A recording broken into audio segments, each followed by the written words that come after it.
નમસ્કાર મિત્રો, જીપીએસસીની ડીઆઈસીએસ ચેનલમાં આપનું સ્વાગત છે. આજનો વિડીયો થોડો સ્પેશિયલ છે.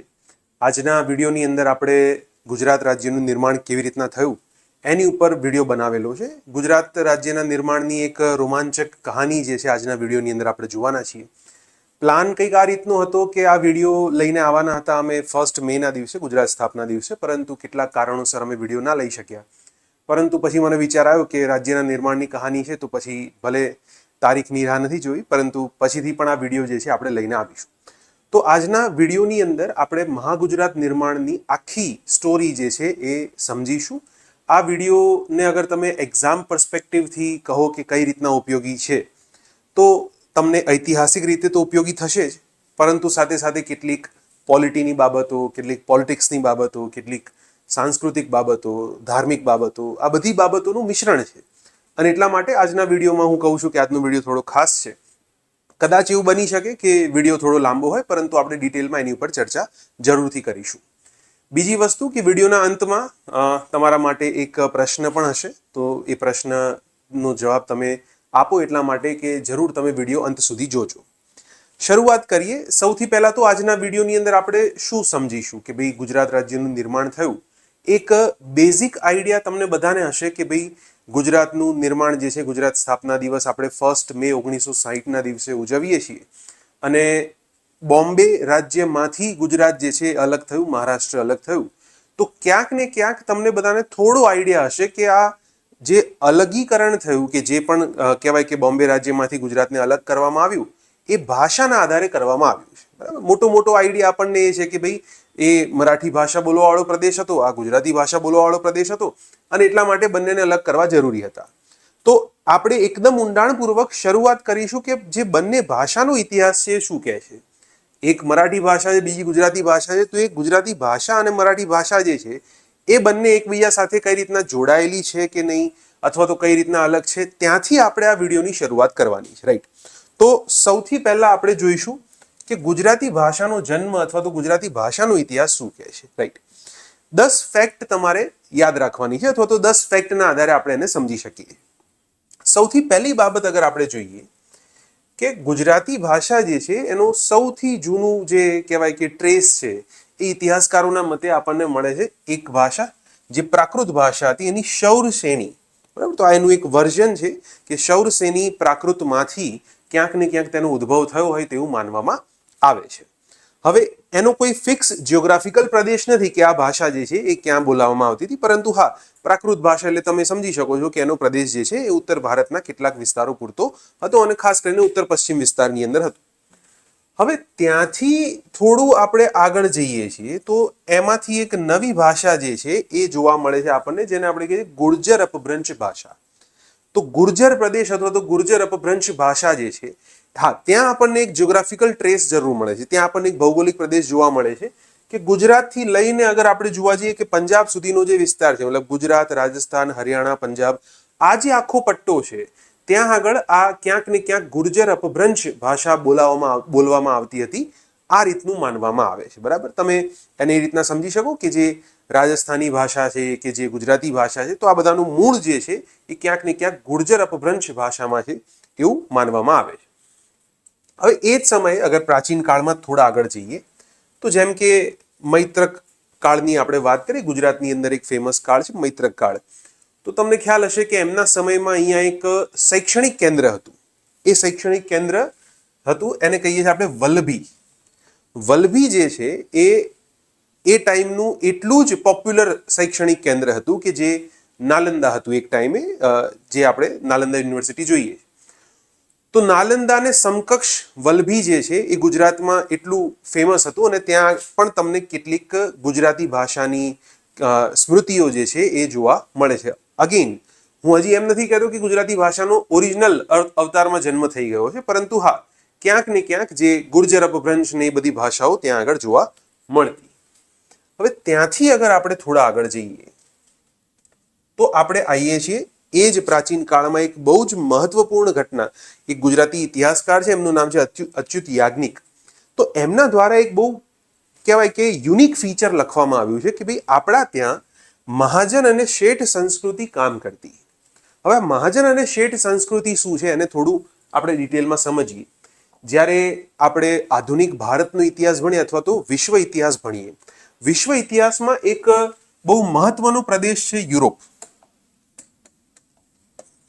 હવે જ્યારે યુરોપનો ઇતિહાસ આપણે જોઈએ તો યુરોપના ઇતિહાસની સૌથી મહત્વપૂર્ણ ઘટના માનવામાં આવે છે ઔદ્યોગિક ક્રાંતિ.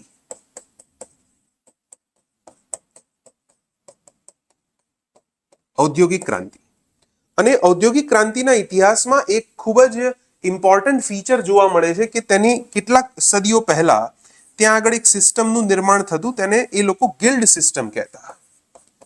ગિલ્ડ સિસ્ટમનો મતલબ શું છે કે જે એક સ્પેસિફિક પ્રકારના વેપારીઓ છે, ફોર એક્ઝામ્પલ કે કેટલાક વેપારીઓ એવા છે કે જે લોખંડનો ધંધો કરે છે, કેટલાક વેપારી એવા છે કે જે સોના ચાંદીનો ધંધો કરે છે, કેટલાક વેપારી એવા છે કે જે તાંબાનો વેપાર કરે છે. તો આ લોકો દ્વારા એમનું એક એસોસિએશન બનાવવામાં આવતું, એક યુનિયન બનાવવામાં આવતું અને એ લોકો ત્યાં આગળ કહેતા હતા ગિલ્ડ. અને ત્યાંના જે આર્થિક નિયમો હોય, ત્યાંના સામાજિક ત્યાંની સંહિતા હોય કે ત્યાંના લોકોનો રાજકીય વ્યવહાર હોય, આ બધી જ બાબતોની ઉપર ફાઇનલ નિર્ણય કોનો રાખવામાં આવતો? ગિલ્ડનો માન્ય રાખવામાં આવતો.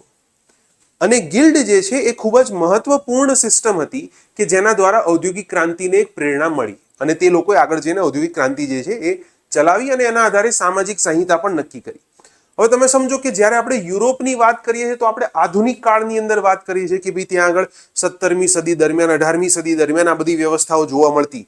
પરંતુ અગર હું ગુજરાતની વાત કરું તો તમે જસ્ટ ઇમેજિન કરો કે ગુજરાતની અંદર પ્રાચીન કાળથી તમને આ પ્રકારની વ્યવસ્થા જોવા મળે છે.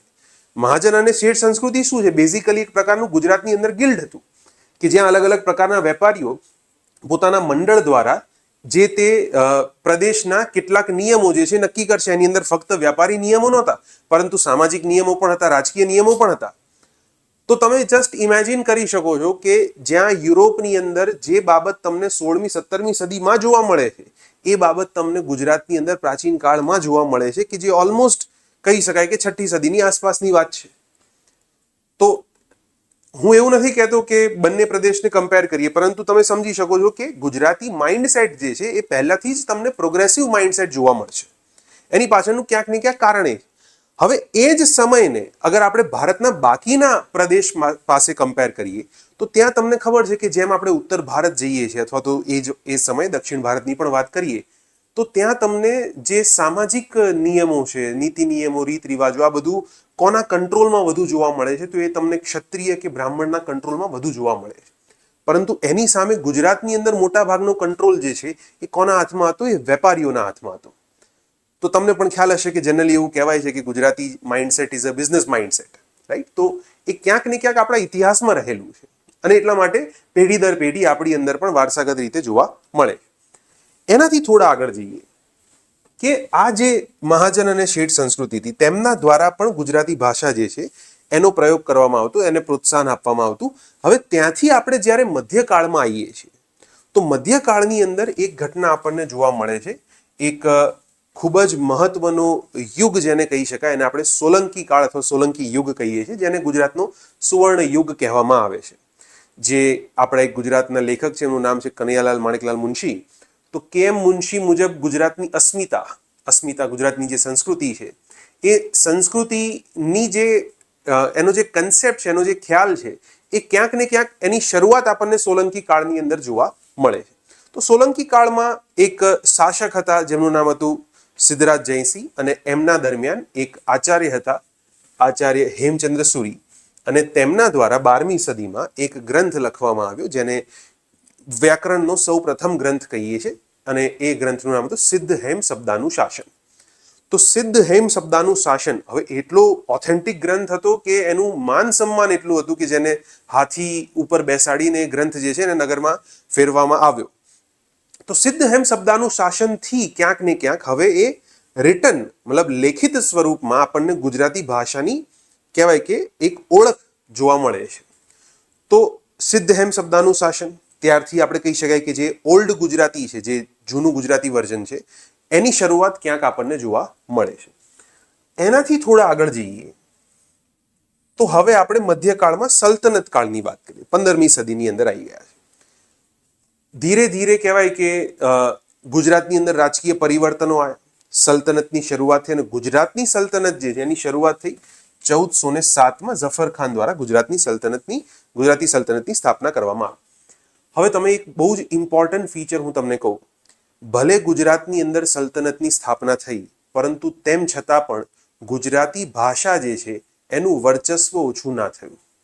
આપણે ઘણીવાર જોઈએ છે કે ભાઈ જ્યારે ઉત્તર ભારતમાં કે અન્ય ભારતીય વિસ્તારોની અંદર જ્યારે બહારી આક્રમણો થતા તો ત્યાં આગળ સંસ્કૃતિની અંદર અનેક પ્રકારના ચેન્જીસ આવતા, પરંતુ આ પ્રકારના ચેન્જ ગુજરાતમાં જોવા મળ્યા નથી. તમને એ વખતે એવા ટ્રેસીસ મળે છે કે એ વખતે સુલતાની ગુજરાતી ભાષા જે છે એ પ્રયોગમાં લેવામાં આવતી. એનો મતલબ ક્યાંક ને ક્યાંક સલ્તનતના જે શાસકો છે એ ગુજરાતી લેંગ્વેજ અપનાવતા થઈ ગયા.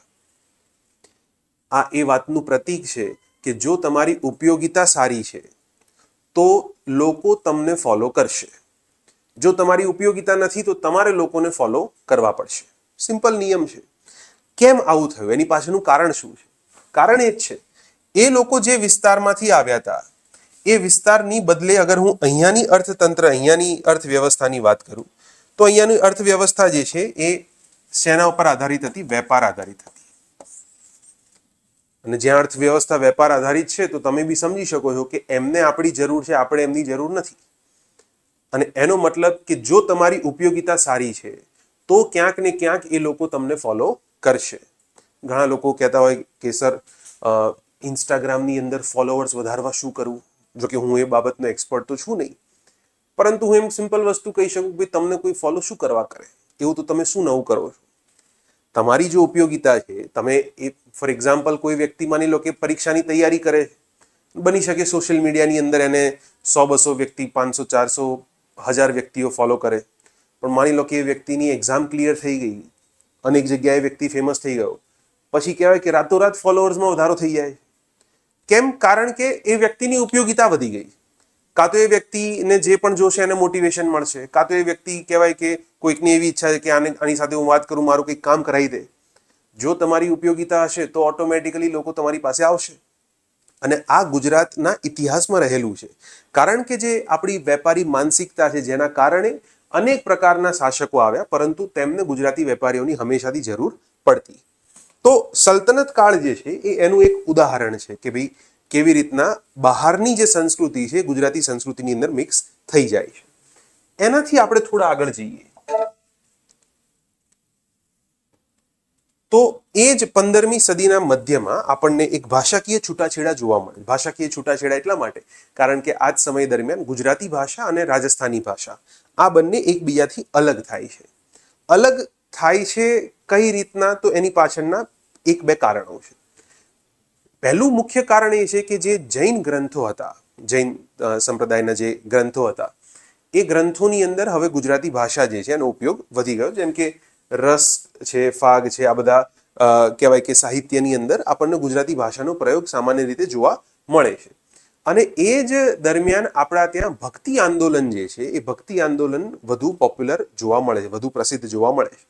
અને ભક્તિ આંદોલન દરમિયાન એક ખૂબ જ મહત્વપૂર્ણ વ્યક્તિ જેમનો ફાળો છે ગુજરાતી સાહિત્યની અંદર, એ છે નરસિંહ મહેતા. તો નરસિંહ મહેતા દ્વારા, હવે નરસિંહ મહેતાએ શું કર્યું? અત્યાર સુધી ગુજરાતી ભાષા જે છે એ કાં તો કોઈ ઉચ્ચ વર્ગની ભાષા હતી, કાં તો એ જૈન ઉપાશ્રયોમાં જોવા મળતી, પરંતુ નરસિંહ મહેતાએ, તમને ખ્યાલ હશે, પ્રભાતિયા, અને જેના દ્વારા ગુજરાતી જે છે એ શેરીની ભાષા બની. જે સામાન્ય જનતા છે એ સામાન્ય જનતામાં ધીરે ધીરે કહેવાય ગુજરાતી ભાષા જે છે એ પ્રસરતી થઈ ગઈ. તો આ રીતે આપણે જોઈએ કે મધ્યકાળની અંદર 15મી સદીના મધ્યની આસપાસ ગુજરાતી ભાષા જે એની ઓળખ પ્રાદેશિક સ્વરૂપે ફેલાતી જોવા મળે.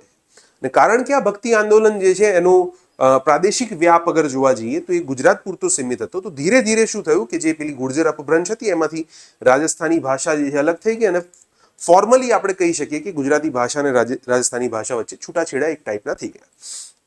એનાથી પણ આગળ જોઈએ કે હજી જે ગુજરાતી લોકો હતા એમનું ભાષાના સ્તરે કેટલો કંટ્રોલ હતો. તો ઔરંગઝેબના સમયગાળા દરમિયાન આપણને એક વસ્તુ જોવા મળે છે કે ઔરંગઝેબના દરબારમાં એક વ્યક્તિ હતા, જૈન કહેવાય કે વેપારી હતા, શાંતિદાસ ઝવેરી, જે મુઘલોના જૈન ઝવેરી હતા. તો એ ડાયરેક્ટલી સમ્રાટ ઔરંગઝેબ સાથે વાટાઘાટો કરતા અને એમનો વાર્તાલાપ હતો. તો વિચાર કરો કે એ ઔરંગઝેબ કે જેમનાથી અનેક વ્યક્તિઓ ડર્યા, જેમનો સામનો અનેક વ્યક્તિઓએ કર્યો, અને એમની સાથે ગુજરાતી વેપારી એમની ડાયરેક્ટ કોન્ટેક્ટ હતા, તો એ મુગલોના જૈન ઝવેરી હતા. અને આના આધારે આપણને ખબર પડે કે ભાઈ ગુજરાતી ભાષાનો જે ઇતિહાસ છે એ ક્યાંક ને ક્યાંક, અગર હું ભૌગોલિક દ્રષ્ટિએ કહું તો એ ગુજરાતથી લઈને હરિયાણા સુધીનો કે પંજાબ સુધીનો વિસ્તાર ત્યાં જોડાયેલો છે. અને એની અંદર સૌથી વધુ મહત્વનું એલિમેન્ટ જે છે એ છે ગુજરાતનો વેપાર. આ બે બાબતોને આપણે ધ્યાન રાખવાની છે. હવે જેમ આપણે ગુજરાતી ભાષાનું જોયું, તો નો ડાઉટ આપણે ગુજરાતી ભાષાની અંદર આપણે આપણો વિડીયો બનાવ્યો છે, પરંતુ સાથે સાથે એ પણ જોવું પડશે કે ગુજરાત રાજ્ય બેઝિકલી બન્યું બોમ્બેમાંથી અલગ થઈને, અને એની પાછળનું કારણ હતું મરાઠી લેંગ્વેજ અને ગુજરાતી લેંગ્વેજ. તો થોડું એ પણ જોવું પડશે કે મરાઠી લેંગ્વેજ જે છે એનો જન્મ કેવી રીતના થયો. તો હવે આપણે એની ચર્ચા કરીએ. જ્યારે આપણે મરાઠી લેંગ્વેજની વાત કરીએ છીએ તો મરાઠી લેંગ્વેજની અંદર ઈસવીસન પૂર્વે 2જી સદી દરમિયાન સૌથી પહેલું મહારાષ્ટ્રી પ્રાકૃત ભાષા જે છે, મહારાષ્ટ્રી પ્રાકૃત ભાષા, એ જ એના અંશ જોવા મળે છે. એ કયા સમયગાળા દરમિયાન? તો એ આપણને સાતવાહન યુગ, જે દક્ષિણ પ્રદેશમાં સાતવાહન યુગ હતો એના સમયગાળા દરમિયાન આપણને એના અંશ જે છે એ સૌથી પહેલા જોવા મળે છે. લેખિત સ્વરૂપમાં આ ભાષા જે છે એને સૌથી જૂનો ટ્રેસ જે છે ક્યાં જોવા મળે? લેખિત સ્વરૂપમાં ઈસવીસન 739માં મરાઠી ભાષાનું સૌથી જૂનું સ્પષ્ટ અને ચોક્કસ પ્રમાણીકરણ જોવા મળે છે સતારાની અંદર કોપર પ્લેટ શિલાલેખની અંદર. તો સતારાના કોપર પ્લેટ શિલાલેખ એટલે કે જેને આપણે તામ્રપત્ર કહીએ છીએ, તો એ તામ્રપત્રોની અંદર આપણને કહેવાય કે મરાઠી ભાષાનું સૌથી જૂનું પ્રમાણીકરણ જોવા મળે 739ની સાલ. ત્યાંથી આપણે અગર મધ્યકાળની વાત કરીએ તો મધ્યકાળમાં શું થયું કે એક સંત હતા, સંત જ્ઞાનેશ્વર. જ્ઞાનેશ્વરે ગ્રંથ લખ્યો જ્ઞાનેશ્વરી, જે ભગવદ્ ગીતાની ઉપર એક કમેન્ટ્રી છે. તો તેમની અંદર એમણે કહેવાય કે મરાઠી ભાષાનો થોડો, મરાઠી પ્રાકૃત ભાષાનો ઉપયોગ કર્યો એ જોવા મળતું. સાથે સાથે સંત નામદેવ જે છે એમણે ભક્તિ આંદોલન દરમિયાન કેટલા અભંગો લખ્યા હતા, તો એ અભંગોની અંદર પણ મરાઠી ભાષા જેનો ઉપયોગ જોવા મળે છે. એના પછી અગર હું 14મી થી 17મી સદીના ભક્તિ આંદોલનની વાત કરું તો એ દરમિયાન બે સંત જે છે જેમણે, જેમ મેં તમને કીધું કે નરસિંહ મહેતાએ કેવી રીતના ગુજરાતની અંદર પ્રાદેશિક લોકોમાં શેરીઓની અંદર ગુજરાતી ભાષા ફેલાવી, એ રીતે એકનાથ અને તુકારામ દ્વારા જે મહારાષ્ટ્રની આસપાસનો વિસ્તાર છે તો ત્યાં મરાઠી ભાષા જે છે એને પ્રાદેશિક સ્તરે એને પ્રોત્સાહિત કરવામાં આવી, એનો પ્રચાર અને પ્રસાર કરવામાં આવ્યો. તો અગેન ભક્તિ આંદોલન તમે સમજી શકો બંનેની અંદર કોમન છે. ગુજરાતી લેંગ્વેજ જે છે ગુજરાતની અંદર પ્રાદેશિક સ્તરે અને મરાઠી લેંગ્વેજ મરાઠા રાજ્યની અંદર પ્રાદેશિક સ્તરે. હવે એના પછી અગર હું જોઉં, હવે તમે જુઓ કે ગુજરાતી ભાષામાં આપણે જોયું કે સૌ પ્રથમ ત્યાં આગળ રાજકીય સ્તરે સલ્તનત કાળમાં પણ ગુજરાતી અપનાવવામાં આવી વગેરે વગેરે. એ પ્રમાણે 17મી સદી દરમિયાન જ્યારે મરાઠા રાજ્યની વાત કરીએ તો શિવાજી દ્વારા એક ગ્રંથ જે બનાવવામાં આવ્યો તો રાજ્ય વ્યવહાર કોશ, તો એ ત્યાંનું પબ્લિક એડમિનિસ્ટ્રેશન કેવી રીતના ચાલશે એની ઉપર જોગવાઈઓ બનાવવામાં આવી. અને એની અંદર લખેલું છે કે મરાઠી જે છે એ રાજભાષા હશે, મતલબ કે Marathi will be the official language. તો છત્રપતિ શિવાજી મહારાજે રાજ્ય વ્યવહાર કોશની અંદર મરાઠીને એક કહેવાય કે રાજકીય સ્તરે એક દરજ્જો આપ્યો. તો ક્યાંક ને ક્યાંક હવે આપણને બે વસ્તુ ક્લિયર થઈ ગઈ. પહેલું, ગુજરાતનો ભૌગોલિક ઇતિહાસ જે છે એ ગુજરાતી ભાષાનો એ ક્યાંક ને ક્યાંક ગુજરાતથી પંજાબ તરફ, અને મરાઠી ભાષાનો જે ભૌગોલિક ઇતિહાસ છે એ દક્ષિણના પ્રદેશમાં સાતવાહન યુગ સુધી ફેલાયેલો છે. હવે આપણને એમ થાય કે સર ગુજરાતનો પ્રદેશ આખો, ગુજરાતથી લઈને હરિયાણા આ બધો આખો ભૌગોલિક પ્રદેશ છે, મરાઠી લેંગ્વેજનો પ્રદેશ આખો દક્ષિણ તરફ જાય છે, તો પછી આ બંને ભેગા કેમ ના થયા? અને આ બંનેના ભેગા થવા પાછળનું કારણ છે મરાઠા રાજ્ય. જે મરાઠા રાજ્ય હતું એ મરાઠા રાજ્ય ક્યાંક ને ક્યાંક બોમ્બેથી લઈને ગુજરાતના જે પૂર્વીય ભાગ છે ત્યાં સુધી ફેલાયેલું હતું. અને એ મરાઠા રાજ્યની અંદર આપણે જોઈએ છે કે ઐતિહાસિક ધોરણે 3 મહત્વપૂર્ણ ઘટના જોવા મળે છે. એક જેને આપણે કહીએ છીએ મરાઠા સામ્રાજ્યનો સમય. મરાઠા સામ્રાજ્યનો સમય મતલબ કે શિવાજી જેમણે સામ્રાજ્યની સ્થાપના કરી, એના પછી શિવાજીના પુત્ર સંભાજી, સંભાજી પછી શાહુ.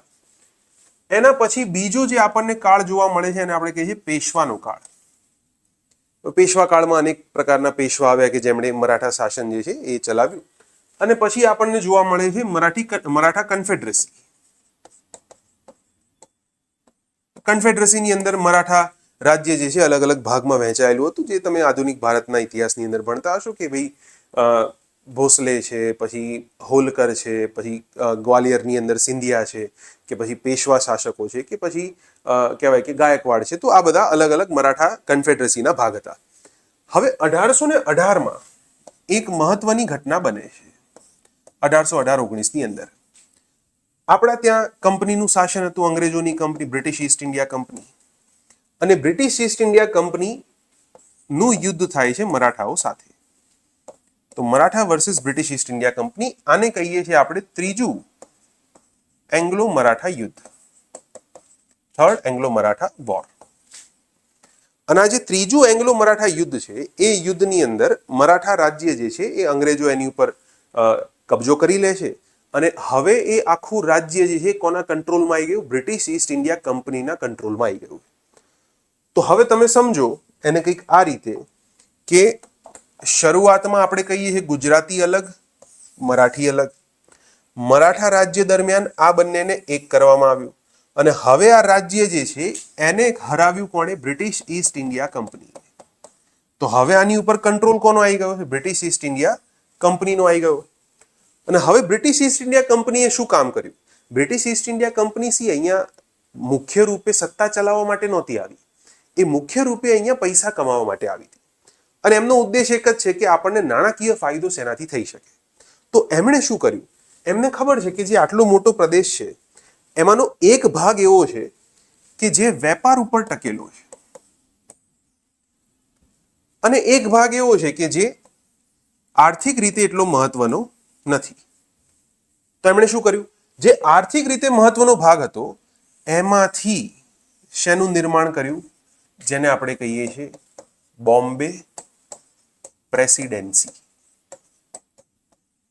બોમ્બે પ્રેસિડેન્સી. અને અહીંયાથી આ ગુજરાતી અને મરાઠીનો જે પ્રદેશ હતો એ કેવો થઈ ગયો? એક થઈ ગયો. તો ભૌગોલિક રીતે, ઐતિહાસિક ધોરણે જોવા જઈએ તો બંને પ્રદેશો અલગ અલગ હતા, પરંતુ બંનેને એક કરવા વાળું કોણ? British East India company. No doubt મરાઠાના ટાઈમમાં પણ એ પ્રદેશ એક જ હતો, પરંતુ મેં તમને શું કીધું? અહીંયા મુખ્ય કેન્દ્ર શું બન્યું? અગેન વેપાર. અને તમને બી ખ્યાલ હશે કે મોટા ભાગનો અંગ્રેજોનો વેપાર જે છે એ કયા પોર્ટ પરથી થતો? બોમ્બે પોર્ટ પરથી થતો. અને એટલા માટે એમણે શું કર્યું? આર્થિક રીતે મહત્વનો પ્રદેશ આખો એક કરી દીધો. તો હવે ત્યાંથી આ સ્ટોરીનો એક નવો ફેઝ શરૂ થાય. આ નવા ફેઝની અંદર આપણે જોઈ શકીએ કે મહત્વનો ભાગ કોણે ભજવ્યો? બોમ્બે પ્રેસિડેન્સી. હવે બોમ્બે પ્રેસિડેન્સી દરમિયાન મેં તમને કીધું કે સૌથી પહેલું શું કરવામાં આવ્યું? વહીવટી વિભાજન. તો વહીવટી વિભાજન જો તમે અહીંયા જોઈ શકો છો કે આ આખો બોમ્બે પ્રેસિડેન્સીનો ભાગ હતો, અમદાવાદથી લઈને આખો બોમ્બે સુધીનો વિસ્તાર. હવે આમાં જેમ કે અમદાવાદ છે, ખેડાની લોકો કેરા કહેતા, પછી ભરૂચને બ્રોચ કહેતા, પંચમહાલ, ત્યાંથી સુરત ને આ બધો જ વિસ્તાર જે છે એ આખો બોમ્બે પ્રેસિડેન્સી બની ગયો. હાથે કરીને એ લોકોએ શું કર્યું કે જે આર્થિક રીતે મહત્વનો ભાગ હતો એ પોતાની પાસે રાખી દીધો, એને એક પ્રેસિડેન્સી બનાવી દીધી. હા, હવે બાકીનો જે ભાગ હતો જેમ કે સૌરાષ્ટ્ર છે, કચ્છ છે, તો એની અંદર અનેક નાના મોટા દેશી રજવાડાઓ જે છે જોડાયેલા હતા, પરંતુ આર્થિક રીતે મહત્વનો ભાગ કોની પાસે આવી ગયો? એ અંગ્રેજો પાસે આવી ગયો, અને એમણે એક બોમ્બે પ્રેસિડેન્સીની રચના કરી. હવે આ બોમ્બે પ્રેસિડેન્સીની રચના જે છે એ તમને એના આધારે એક ઇકોનોમિક ઇન્ટરડિપેન્ડન્સ જોવા મળે છે. ઇકોનોમિક ઇન્ટરડિપેન્ડન્સનો મતલબ શું છે? તો બોમ્બેની અંદર સૌ પ્રથમ કપાસની મિલો કોના દ્વારા શરૂ કરવામાં આવી? આપણને બી ખ્યાલ છે બોમ્બે અને અમદાવાદને માન્ચેસ્ટર્સ ઓફ ધ ઈસ્ટ કહેવામાં આવતા હતા. તો માન્ચેસ્ટર્સ ઓફ ધ ઈસ્ટનો મતલબ શું છે? કે જ્યાં કપાસની મિલો જે છે એ આર્થિક સત્તાનું મુખ્ય કેન્દ્ર છે. તો એક પારસી ગુજરાતી વેપારી હતા, એમનું નામ હતું નાનાભાઈ કાવસજી દાવર. એમણે 1854ની અંદર ત્યાં આગળ સૌથી પહેલી કપાસની મિલો જે છે શરૂ કરી હતી. હવે અહીંયાથી એક વસ્તુ સમજો કે બોમ્બે અને ગુજરાત, મતલબ કે અમદાવાદ એવું ગણી લો, આ બંનેની એકબીજાની ઉપર આર્થિક નિર્ભરતા જે છે શરૂ થઈ. ગુજરાતનો વ્યક્તિ બોમ્બે જાય છે વેપાર કરવા માટે, એને બોમ્બેની જરૂર છે. હવે ત્યાં આગળ વેપાર કરશે તો ત્યાંના લોકોને રોજગારી આપશે, ત્યાં આગળ કહેવાય કે કોઈ મિલકત ખરીદશે, ત્યાંના આર્થિક વિકાસની અંદર ભાગ આપશે. તો મતલબ કે હવે બોમ્બેને પણ શેની જરૂર છે? ગુજરાતની જરૂર છે. અને અહીંયાથી એકબીજા પ્રત્યે પરસ્પર આર્થિક નિર્ભરતાનો રિશ્તો જે છે એ શરૂ થયો. ઘણીવાર જોઈએ છે કે ભાઈ કોઈ એવી ફેમિલી છે, એ ફેમિલીની અંદર કોઈ ફેમિલી બિઝનેસ છે, ફેમિલી બિઝનેસની અંદર ફાધર છે, ફાધરના 2 છોકરાઓ છે, અને બંને છોકરાઓને બિઝનેસનો એક ભાગ આપેલો છે. એક છોકરો જે છે ઉત્પાદનનો આખો ભાગ સંભાળે છે, બીજો છોકરો જે છે માર્કેટિંગનો આખો ભાગ સંભાળે, અને ફાધર જે છે આખો હિસાબ સંભાળે. આ ત્રણેયની અંદર એક પ્રકારની એકતા જળવાશે આ ત્રણમાંથી કોઈ એક વ્યક્તિ એવું ના કહી શકે કે ભાઈ મને બીજાની જરૂર નથી. કેમ? કારણ એ જ છે કે પરસ્પર આર્થિક નિર્ભરતા. તમને ત્યાં આગળ સંયુક્ત કુટુંબ જોવા મળશે. આ બેમાંથી કોઈ એક છોકરો એવું નહીં કે પપ્પા મારે અલગ જવું છે. કેમ? કારણ કે આર્થિક રીતે નિર્ભર છે. તો આ આર્થિક પરસ્પર નિર્ભરતા ક્યાંથી શરૂ થઈ? ક્યાંક ને ક્યાંક આપણે જોઈ શકીએ છીએ કે બોમ્બે પ્રેસિડેન્સી જેવી બની અને પ્રેસિડેન્સી બન્યા તરત બાદ શું થયું કે ભાઈ આ અનેક પ્રકારની કપાસની મિલોને બધું સ્થપાય છે. હવે એકબીજા પ્રત્યે કેવા છે? ઇકોનોમિકલી ઇન્ટરડિપેન્ડન્ટ. અને એના કારણે અંગ્રેજો ક્યારે એવું નહીં વિચારે કે આપણે ગુજરાતનો પ્રદેશ અને બોમ્બેનો પ્રદેશ અલગ કરીએ. એ જ કારણોસર ભારત સરકારે પણ શરૂઆતમાં ના વિચાર્યું કે આપણે ગુજરાતી અને બોમ્બે પ્રાંતને અલગ કરવો છે. તો ક્યાંક ને ક્યાંક અહીંયાથી બંને પ્રદેશ જે છે જોડાઈ ગયા. શરૂઆતમાં મેં તમને કીધું કે કેવી રીતના એ બંને ભાષા એકબીજાથી અલગ છે, પ્રદેશ કેવી રીતના અલગ છે. પછી આપણે જોયું કે બંને પ્રદેશ કેવી રીતના ભેગા થયા. પછી જોયું કે એ પ્રદેશ ભેગો થયો અને કોના હાથમાં ગયો? અંગ્રેજોના હાથમાં. અને પછી આપણે જોયું કે અંગ્રેજોએ કેવી રીતના ત્યાં વેપારને એક મુખ્ય કેન્દ્ર બનાવ્યું. હવે આપણે એનાથી આગળ જઈએ, થોડા આપણે જમ્પ કરીને આધુનિક કાળમાં આવવું પડશે. આધુનિક કાળની અંદર જે સૌથી ખતરનાક ઘટના જોવા મળે છે મહાગુજરાત ચળવળ. હવે આપણે ત્યાં સુધીનો આખો રસ્તો જોઈએ કે મહાગુજરાત ચળવળ જે છે એ કઈ રીતના શરૂ થઈ, શું થયું. શરૂઆતમાં અગર હું એવું કહું કે સૌથી પહેલા મહાગુજરાત બનાવવાનો આઈડિયા ક્યારે આવ્યો, તો 1920માં ગુજરાતી સાહિત્ય પરિષદ છે. આ સાહિત્ય પરિષદની બેઠકની અંદર એક સૌથી પહેલો ખ્યાલ આવ્યો હતો કે ગુજરાતના લોકો માટે મહાગુજરાત હોવું જોઈએ. આ એક પ્રસ્તાવ જે છે ત્યાં આગળ રજૂ કરવામાં આવ્યો હતો. અને એવું નથી કે આ પ્રસ્તાવ પહેલી વાર આવ્યો, જેમ કે સોલંકી કાળમાં પણ જોવા જઈએ છીએ તો ત્યાં પણ એક ગુર્જર દેશ કરીને કહેવાય કે એક ખ્યાલ જે છે રજૂ કરવામાં આવે છે. તો સાહિત્ય પરિષદની બેઠકની અંદર સૌ પ્રથમ આ વિચાર જે છે રજૂ કરવામાં આવ્યો, પરંતુ કહેવાય કે વિચાર દબાઈ ગયો. પછી 1947માં શું થાય છે? દેશ આઝાદ થાય છે. હવે દેશ જ્યારે આઝાદ થયો તો એની સામે એક કહેવાય કે પડકાર હતો.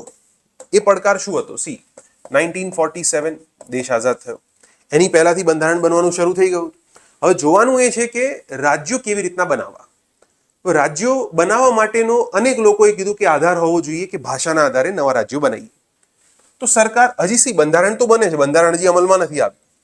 તો 1948માં સરકાર શું કરે છે? કમિશન બનાવે છે, જેને આપણે ધાર કમિશન કહીએ, ધાર આયોગ કહીએ. ધાર આયોગના ચેરમેન હતા એસ.કે. ધાર. તો એસ.કે. ધાર આયોગ દ્વારા જે રિપોર્ટ આપવામાં આવે એમણે ના પાડી કે ભાઈ ના, આપણે ભાષાના આધારે નવા રાજ્યો બનાવવાના નથી. હવે જેવી એમણે ના પાડી, સિમ્પલ છે, અહીંયા તમને એક ચોર પોલીસનું ખેલ સમજાશે. એક તરફ સરકાર આયોગ બનાવે છે, આયોગ ભાષાના આધારે રાજ્ય બનાવવાની ના પાડે છે, તો એના આધારે થશે શું? જે જગ્યાએ બે ભાષા ધરાવતા કોઈ એક પ્રદેશ છે, જેમ કે મેં તમને કીધું બોમ્બે તો ગુજરાતી અને મરાઠી, એવી રીતના મદ્રાસ તો તેલુગુ અને તમિલ, આવા જે જગ્યાએ એક જ પ્રાંતની અંદર બે ભાષા છે, ત્યાંના લોકો દ્વારા એક પ્રકારનો વિરોધ ઊભો થશે. તો સૌથી પહેલો વિરોધ ક્યારે ઊભો થશે? કે 47 પછીની વાત છે, આઝાદી પછીની, કે જ્યારે ધાર આયોગે ના પાડી તો પછી કહેશે કે જે મદ્રાસની અંદર જે તેલુગુ ભાષા બોલવાવાળા લોકો છે એ કહેશે કે ભાઈ અમને અમારું અલગ રાજ્ય જોઈએ. એ જ રીતે ગુજરાતની અંદર પણ લોકો કહેશે કે ભાઈ અમને પણ અમારું અલગ રાજ્ય જોઈએ. સીધી વસ્તુ છે, એક નાનો છોકરો અગર ચોકલેટ માંગે, મોટો છોકરો કહે છે કે બસ એ વાલો છે, હું વાલો નથી, મને બી ચોકલેટ જોઈએ. તો ભાષાના આધારે નવી નવી ડિમાન્ડ જે છે ઊભી થશે. સરકારને થયું કે કઈ વાંધો નહીં, આપણે પુનર્વિચાર કરી જોઈએ. તો 1949ની અંદર સરકારે નવું આયોગ બનાવ્યું. એ નવી સમિતિ જે હતી એનું નામ છે જેવીપી સમિતિ. હવે જે ફોર જવાહરલાલ નહેરુ, વી four Vallabhbhai Patel, P four પટ્ટાભી સીતારામૈયા. તો જવાહરલાલ નહેરુ, વલ્લભભાઈ પટેલ અને પટ્ટાભી સીતારામૈયા, તો એમના દ્વારા આ સમિતિ જે છે બનાવવામાં. સમિતિએ જ્યારે રિપોર્ટ આપ્યો તો સમિતિએ પણ ના પાડી કે ના, આપણે ભાષાના આધારે નવું રાજ્ય બનાવવાનું નથી.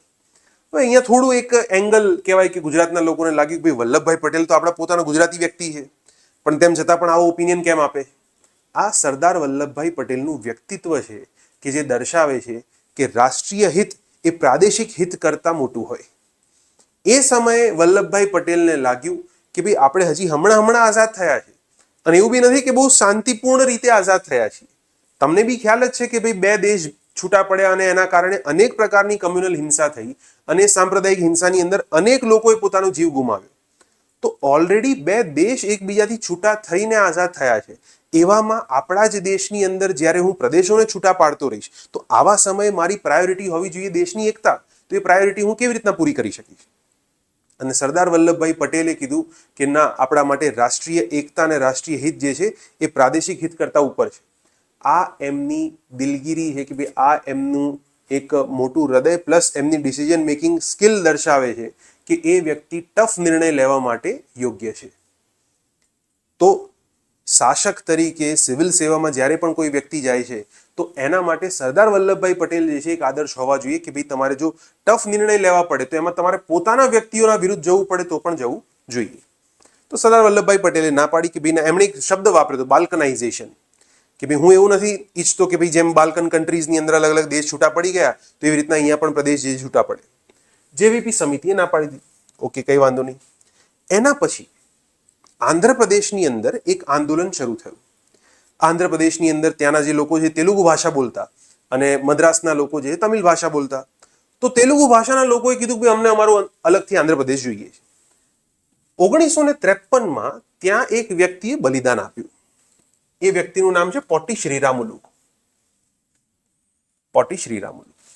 હવે જ્યારે પોટી શ્રીરામુલુએ બલિદાન આપ્યું, બેઝિકલી થયું શું કે એ વ્યક્તિ આમરણાંત ઉપવાસ ઉપર બેઠેલો હતો અને 56 દિવસ સુધી ઉપવાસ કર્યો. એમની પહેલા પણ એક જણે કર્યો, સીતારામ નામ છે એમનું, પરંતુ એમણે ઉપવાસ બંધ કર્યો. 35 દિવસ જેટલો એમણે ઉપવાસ કર્યો અને પછી કહેવાય પોટી શ્રીરામુલુનું જ્યારે મૃત્યુ થયું 56 દિવસના ઉપવાસ પછી, તો ત્યાં આગળ હિંસા વધી ગઈ. અને હવે જ્યારે હિંસા વધી ગઈ તો પછી સરકારે શું કરવું પડ્યું? દબાણમાં આવીને ત્યાં આગળ અલગ આંધ્રપ્રદેશની રચના કરવી પડી. હવે જેવી અલગ આંધ્રપ્રદેશની રચના કરી, મેં તમને હમણાં જ કીધું, નાના છોકરાએ ચોકલેટ માંગી, મોટો છોકરો કહેશે મને બી ચોકલેટ જોઈએ. અને એટલા માટે ત્યારથી ગુજરાતના લોકોને થયું કે જો આ લોકો આંદોલન કરીને પોતાનું રાજ્ય માંગી શકે છે, એવું નહીં ગુજરાતના લોકોને, દેશની અંદર અનેક જગ્યાએ આ પ્રકારના આંદોલન થયા કે ભાઈ એમને તમે ભાષાના આધારે એમનું રાજ્ય આપો તો અમે શું ગુનો કર્યો? અમને પણ ભાષાના આધારે અમારું અલગ રાજ્ય જોઈએ. તો ત્યારથી આપણે જોઈ શકીએ છીએ કે ગુજરાતની અંદર એક નવા પ્રકારની ચળવળ જે છે એની ભૂમિકા આખી બંધાઈ ગઈ છે. અને એ જ સમયે ગવર્મેન્ટને થયું કે ભાઈ આ તો બધા રાજ્યો જો આ પ્રકારની ડિમાન્ડ કરવા લાગ્યા તો શું કરીશું? તો ગવર્મેન્ટે 1955ની અંદર એક નવા આયોગની રચના કરી જેને આપણે કહીએ છીએ ફઝલ અલી આયોગ. ફઝલ અલી આયોગ. અને આ ફઝલ અલી આયોગ જે છે એમના દ્વારા રિપોર્ટ આપવામાં આવ્યો અને એ રિપોર્ટના આધારે ભારતના બંધારણમાં 7મો બંધારણીય સુધારો કરવામાં આવ્યો. 7th constitutional amendment act 1956. અને પછી સરકારે કીધું કે કઈ વાંધો નહીં, અમે રાજ્યોની પુનર્રચના કરીશું. જો કે ફઝલ અલી આયોગે એવું નહોતું કીધું કે એક ભાષાને એક રાજ્ય આપી દો. એમણે અનેક પ્રકારના આધારો વ્યક્ત કર્યા હતા, પરંતુ એમાંનો એક આધાર હતો કે ભાઈ હા, ભાષાના આધારે આપણે ભાષા અને સાંસ્કૃતિક આધારે કહેવાય કે રાજ્યોની રચના કરી શકાય. હવે આપણે શું કરવાનું હતું? ખાલી વેટ કરવાનું હતું. ભાઈ આમણે જે રિપોર્ટ આપ્યો એની અંદર ગુજરાતનો નંબર આવે છે કે નહીં. તો કહેવાય કે જેમ જેમ રિપોર્ટ બહાર આવ્યો અને પછી એના આધારે ગવર્મેન્ટે બંધારણીય સુધારો દાખલ કર્યો, સ્ટેટ રીઓર્ગેનાઇઝેશન એક્ટ બનાવવામાં આવ્યો અને એ એક્ટ જોતા આપણને ખબર પડી કે આમાં ગુજરાતનો નંબર આવ્યો નથી. દેશની અંદર ટોટલ 14 રાજ્યોનું નિર્માણ થયું, પરંતુ એ 14 રાજ્યોમાં ગુજરાત રાજ્ય અલગથી હતું નહીં. તો ક્યાંક ને ક્યાંક આપણને થયું કે યાર એવું તો આપણે શું ગુનો કર્યો કે આપણી માંગ જે છે પૂરી નથી થતી. આંધ્રપ્રદેશના લોકોએ આંદોલનના આધારે પોતાનું રાજ્ય લઈ લીધું, આપણે પણ શું કરવું પડશે? આંદોલન કરવું પડશે. અને અહીંયાથી એક નવો વિચાર જે શરૂ થાય છે એ નવા વિચારને આપણે કહીએ છીએ મહાગુજરાત ચળવળ. હવે એનું પરિણામ શું આવ્યું? તો એક એ બાબત પણ હું તમને કહી દઉં કે એ વખતે એક પ્રસ્તાવ જે છે આપવામાં આવ્યો હતો, ગ્રેટર બોમ્બે પ્રસ્તાવ. સરકાર પાસે આ એક ખાલી પ્રસ્તાવ હતો, એનો સ્વીકાર નથી થયો પણ પ્રસ્તાવ હતો. એ પ્રસ્તાવ એવો હતો કે જે ગ્રેટર બોમ્બે વાળો જે વિસ્તાર છે એને કેન્દ્ર શાસિત પ્રદેશ બનાવી દઈએ. હવે ત્યાં તો કહેવાય કે જે ગુજરાતના લોકો હતા અને જે મહારાષ્ટ્રના લોકો હતા બંને બગડ્યા.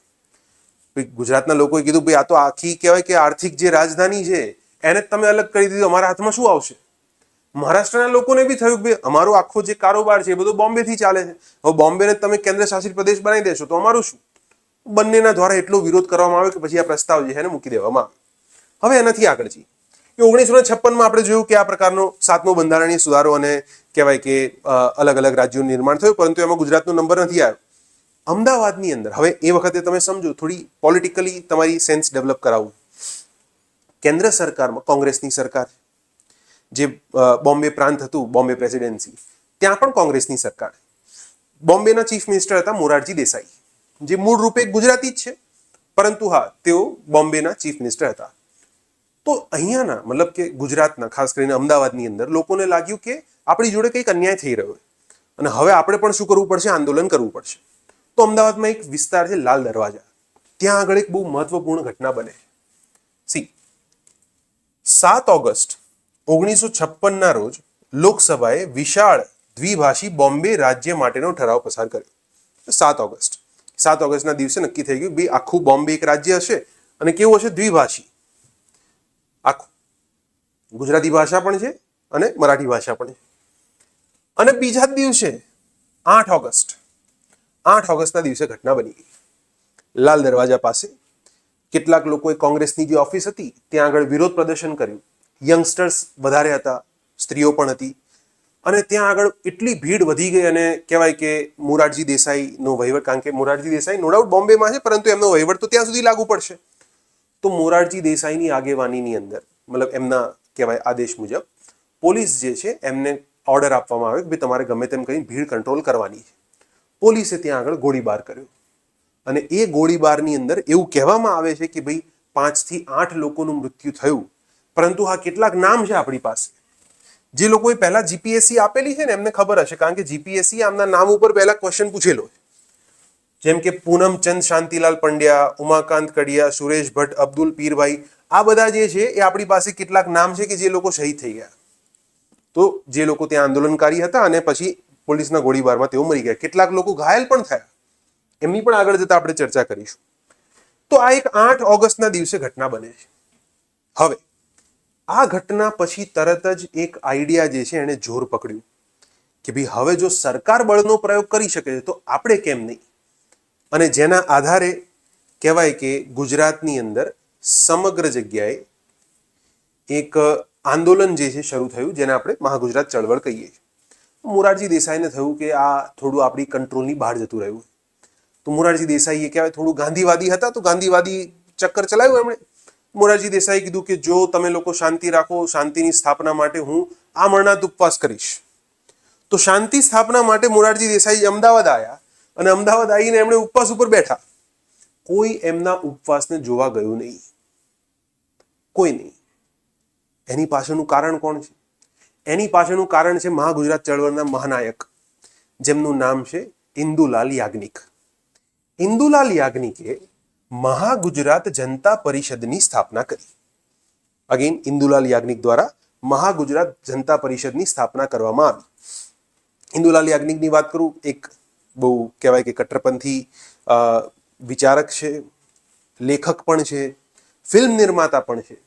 અને ઇન્દુલાલ યાજ્ઞિકે ગુજરાતના લોકોને ભેગા કરીને, જે કહેવાય કે ગ્રાઉન્ડ લેવલ ઉપર લોકોનું આખું ટોળું ભેગું કરીને એમણે એક સપોર્ટ મેળવ્યો અને મહાગુજરાત જનતા પરિષદની સ્થાપના કરી.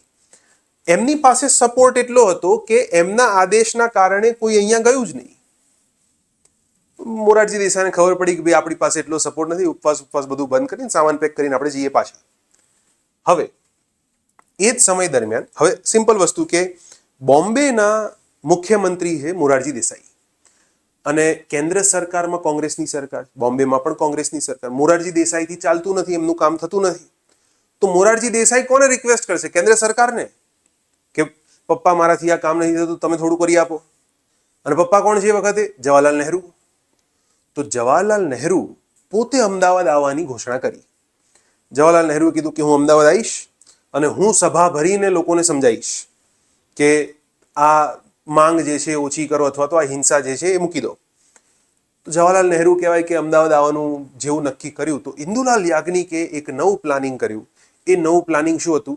જનતા કર્ફ્યુ. કે કોઈ પણ વ્યક્તિ ઘરે રહો, જવાહરલાલ નહેરુની સભાની અંદર જવાની જરૂર નથી, એના કરતાં તમે ઘરે બેસી રહો.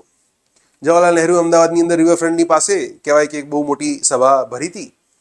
સભાની અંદર સાવ ઓછા લોકો, કોંગ્રેસના બસ એમના આજુબાજુના કેટલાક લોકો હતા, જનતામાંથી કોઈ નહીં. અને એનાથી થોડે દૂર ઇન્દુલાલ યાજ્ઞિકે કીધું કે હું પણ એ દિવસે સભા કરીશ. ઇન્દુલાલ યાજ્ઞિકની સભાની અંદર 3 લાખ લોકો આવ્યા. તો એક રીતે અહીંયા નહેરુ વર્સેસ યાજ્ઞિક જેવી સ્થિતિ જોવા મળે. વિચાર કરો, જે રાષ્ટ્રીય કક્ષાના નેતા છે, જે ભારત દેશના વડાપ્રધાન છે, એમની સભામાં કોઈ નથી ગયું. અને જે ઇન્દુલાલ યાજ્ઞિકે સભા ભેગી કરી ત્યાં લગભગ 3 લાખ લોકો ભેગા થયા છે. અને એ હજી હું તમને એ જ કહું છું કે એ આપણા ગુજરાતના લોકોની ઓળખ છે કે અહીંયા આપણે ફક્ત વેપાર અને પૈસાને નથી મહત્વ આપતા, આપણી સાંસ્કૃતિક એકતા અને આપણી ભાષા માટે પણ આપણે લડી શકીએ છીએ. તો એક કહેવાય કે ખૂબ જ અદ્ભુત દ્રશ્ય જે છે જોવા મળ્યું. જવાહરલાલ નહેરુને ખબર પડી ગઈ કે ભાઈ હવે આપણું કામ અહીંયા નથી, એ પણ પાછા જતા રહ્યા. એના પછી અચ્છા, આ જે યોજના ચાલતી હતી, આ જે આખું આંદોલન ચાલતું હતું, ગ્રાઉન્ડ લેવલ ઉપર કોણ સંભાળતું હતું? તો કે આપણે કીધું ઇન્દુલાલ યાજ્ઞિક સંભાળતા હતા. પરંતુ કેટલાક લોકો જે છે લોકો સુધી પોતાનો વિચાર ફેલાવતા પણ હતા. તમે એક વસ્તુ સમજો કે જ્યારે ભારતનો સ્વાતંત્ર્ય સંગ્રામની આપણે વાત કરીએ તો સ્વાતંત્ર્ય સંગ્રામના અનેક પક્ષ છે. જેમ કે આપણે કહીએ કે ભાઈ ગાંધીજી જે છે આંદોલન ચલાવતા હતા, ગુડ, ટ્રુ. પરંતુ ગાંધીજી જેમ ગ્રાઉન્ડ લેવલ ઉપર કામ કરતા હતા, એવી રીતે અનેક લોકો પોતાના વિચારો, પોતાના દેશ માટેના, સ્વરાજ માટેના વિચારો ન્યૂઝપેપરમાં લખીને, મેગેઝિનમાં લખીને અનેક જગ્યાએ પહોંચાડતા પણ તો હતા. એને આપણે કહીએ છીએ કે ભાઈ એક પ્રકારનું બૌદ્ધિક કાર્ય છે, એ પણ આની ઉપર જવાબદાર છે. તો એ જ રીતે ગુજરાતની અંદર પણ એનો એક બૌદ્ધિક અને સાંસ્કૃતિક પક્ષ છે કે અહીંયા કેટલાક વ્યક્તિ હતા, જેમ કે જયંતી દલાલ, બ્રહ્મકુમાર ભટ્ટ, રતિલાલ ઝવેરી, આ લોકોએ ભેગા થઈને સંગ્રામ સમાચાર બનાવ્યું. અને સંગ્રામ સમાચાર દ્વારા કહેવાય કે લોકો સુધી પોતાના વિચારો પહોંચાડવામાં આવતા કે કેવી રીતના આપણે આપણા ગુજરાત રાજ્ય માટે લડવું જોઈએ. તો આ જે બૌદ્ધિક પક્ષ છે એને પણ ભૂલવો ન જોઈએ. એના પછી આ એક અન્ય પ્રકારની ઘટના પણ જોવા મળી. એક તો એ થયું કે ભાઈ છેલ્લે જ્યારે મીઠાનો સત્યાગ્રહ થયો હતો તો એ વખતે અમદાવાદને એની આજુબાજુના વિસ્તારોમાં અને ગુજરાતની વિસ્તારોમાં મહિલાઓની ભૂમિકા જોવા મળતી કે ભાઈ ત્યાં સ્ત્રીઓ જે છે આંદોલન કરવા ઉતરતી. ત્યાર પછી આટલા વર્ષો પછી પહેલીવાર એવું જોવા મળ્યું ફરીથી કે ભાઈ સ્ત્રીઓ જે છે આટલા મોટા પ્રમાણમાં આંદોલન કરી રહી છે. અને બીજું, મેં તમને હમણાં કીધું હતું કે જે પેલી લાલ દરવાજાની ઘટના હતી એમાં કેટલાક લોકો ઘાયલ થયા હતા, મર્યા નહોતા. તો એ લોકોને નામ આપવામાં આવ્યું જિંદા શહીદ, જીવતા શહીદ છે આ લોકો. અને એના કારણે 4 વર્ષ સુધી, તમે સમજી શકો, 56 થી લઈને 60, 4 વર્ષ સુધી આ આખું આંદોલન જે છે એ લોકોની અંદર મોટિવેશન ફેલાવતું રહ્યું.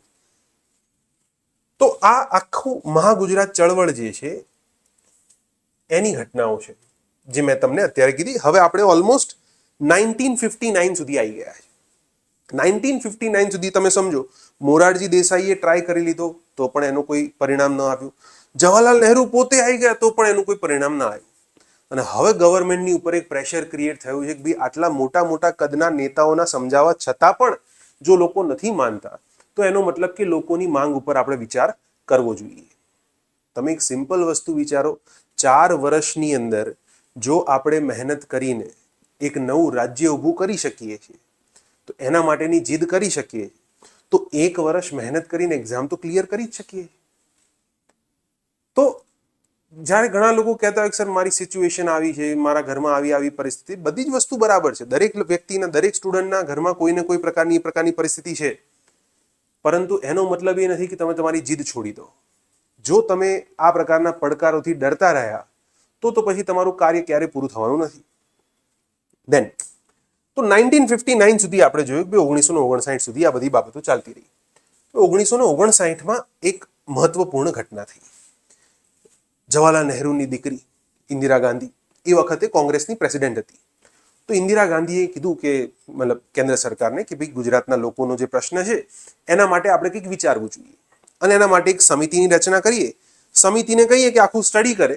સમિતિની અંદર બંને કહેવાય કે પક્ષોમાંથી આપણે લોકોને બોલાવીએ અને એ રચનાના આધારે, એમનો જે અહેવાલ છે એના આધારે આપણે પુનર્વિચાર કરી જોઈએ કે ગુજરાત બનાવવું કે નહીં. તો 9 સભ્યોની સમિતિ તૈયાર કરવામાં આવી. કયા કયા 9 સભ્યો હતા અહીંયા મેં લખેલું છે. ઇન્દિરા ગાંધી જે વખતે કોંગ્રેસ પ્રમુખ હતા, જે આ સમિતિ બનાવવાના મુખ્ય ખેલાડી હતા. એના પછી YB ચૌહાણ કે જે ચવણ પણ કહેવાય છે, ચૌહાણ પણ કહેવાય કેટલીક જગ્યાએ, તો જે મહારાષ્ટ્રના પ્રતિનિધિત્વ હતા. ડોક્ટર જીવરાજ મહેતા, જે ગુજરાતના પ્રથમ મુખ્યમંત્રી, હમણાં આગળ જતા આપણે જોઈશું, તો એમણે ગુજરાતના હિતોનું પ્રતિનિધિત્વ કર્યું. ખંડુભાઈ દેસાઈ, જે ગુજરાતના મજૂર નેતા હતા. બળવંતરાય મહેતા, પંચાયતી રાજ, તમે બળવંતરાય મહેતા સમિતિનું કદાચ નામ સાંભળ્યું હશે. એના પછી એસ કે પાટીલ, કે જે બોમ્બેના બોસ કહેવામાં આવતા હતા, તો એ બોમ્બેનું પ્રતિનિધિત્વ કરતા ત્યાં આગળ. યુએન ઢેબર જે છે એ પણ કોંગ્રેસ સૌરાષ્ટ્રના નેતા હતા. વીએલ મહેતા, કનમવાર, તો આ બધા લોકો હતા. મેં અહીંયા 9 લોકો દર્શાવ્યા છે. ઇન્દિરા ગાંધી, બલવંતરાય મહેતા, વાયબી ચૌહાણ, આ બંને વ્યક્તિ જે છે ગુજરાત અને મહારાષ્ટ્ર તરફ. જીવરાજ મહેતા જે ગુજરાત તરફથી, વાયબી ચૌહાણ જે છે એ મહારાષ્ટ્ર તરફથી મુખ્ય પ્રતિનિધિત્વ કરતા. અને બાકીના અન્ય લોકો હતા, જેમ બલવંતરાય મહેતા, ખંડુભાઈ દેસાઈ, યુએન ઢેબર, જેમના નામે ઢેબર કમિશન બનાવવામાં આવ્યું હતું બાદમાં, વીએલ મહેતા છે, એસ કે પાટીલ છે અને કનમવાર છે. તો આ સમિતિ છે. સમિતિએ પોતાનો અહેવાલ આપ્યો અને અહેવાલના આધારે કહેવાય કે નવો જે એક્ટ બનાવવામાં આવ્યો, જેને આપણે બોમ્બે પુનર્ગઠન અધિનિયમ, બોમ્બે રીઓર્ગેનાઇઝેશન એક્ટ કહીએ, 1960. હવે એમણે જે રિપોર્ટ આપ્યો એના આધારે આપણે વાત કરીએ. રિપોર્ટમાં ક્લિયર હતું કે ભાઈ હા, ગુજરાત હવે બનાવવું તો પડશે, એમાં કોઈ કહેવાય કે નવો રસ્તો નથી આપણી પાસે. તો 1960ની શરૂઆતમાં લોકસભામાં બિલ જે છે રજૂ કરવામાં આવ્યું. હવે લોકસભામાં જ્યારે બિલ રજૂ થયું તો 25 એપ્રિલ 1960ના દિવસે ફાઇનલી લોકસભામાં બિલ પસાર થયું કે ભાઈ હા, હવે ફાઇનલી આપણે નક્કી કરીએ ગુજરાત રાજ્ય બનાવવું પડશે. હવે એની અંદર સત્તાવાર રીતે જે બિલ પસાર થયું એની અંદર એક સેક્શન છે, સેક્શન 2A. તો સેક્શન 2A ની અંદર લખેલું છે કે દિવસ, કે ગુજરાત રાજ્યનો સ્થાપના દિવસ રહેશે 1 મે 1960. એ બોમ્બે રીઓર્ગેનાઇઝેશન એક્ટના કલમ નંબર 2A ની અંદર લખેલું છે. એના પછી કલમ 3માં શું લખેલું? કલમ 3માં લખ્યું કે બોમ્બે રાજ્યમાંથી પ્રદેશોને અલગ કરવામાં આવશે. ગુજરાત બન્યું ત્યારે કેટલા જિલ્લા હતા? 17 જિલ્લા હતા.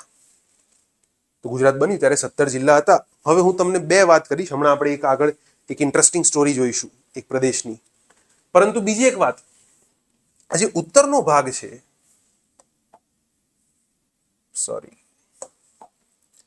આ જે ઉત્તરનો ભાગ છે, અહીંયાથી 2 પ્રદેશ ગુજરાતે ગુમાવવા પડ્યા. જ્યારે સીમાંકન થયું તો એ સીમાંકન દરમિયાન 2 પ્રદેશ ગુજરાતે ગુમાવવા પડ્યા. એ કયા 2 પ્રદેશ છે? તમને જાણીને થોડું નવાઈ પણ લાગશે, કેટલાક લોકોને દુઃખ પણ થશે. એક છે સિરોહી. ખ્યાલ હશે કેટલાક લોકો, રાજસ્થાનની અંદર સિરોહી કરીને પ્રદેશ છે.